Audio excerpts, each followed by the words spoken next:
अस्सलाम वालेकुम रहमतुल्लाहि वबरकातुहू।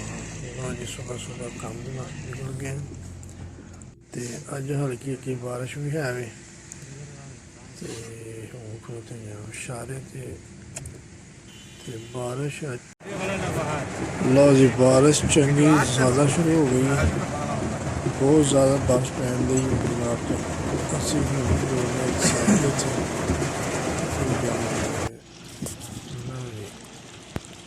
चार पाँच घंटे बारिश पई जी जनाब।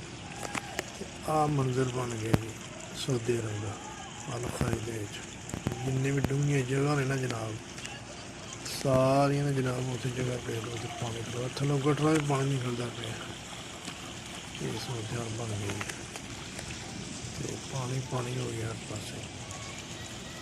कुछ गड्डियां खिलार के राह बंद कर दित्ते ने जेह्ड़े डूंघी जगह है ते इस वास्ते हुण पानी कड्ढणगे। अब वेखो पानी हुण शावर आ गया, मशीनरी आ गई बल्दिया दी शावर वगैरह ये कड्ढणगे नीवीं जगह पानी नूं चुक चुक के बाहर सुट्टणगे।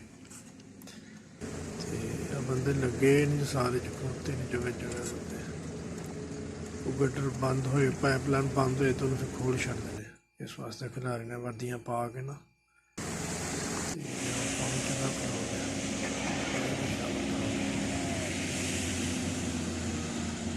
पानी का खास एडा खास नहीं है इतने। इस वास्ते जो बारिश पे ना बड़ी मुश्किल हो जाती नीवीं जगह उत्ते।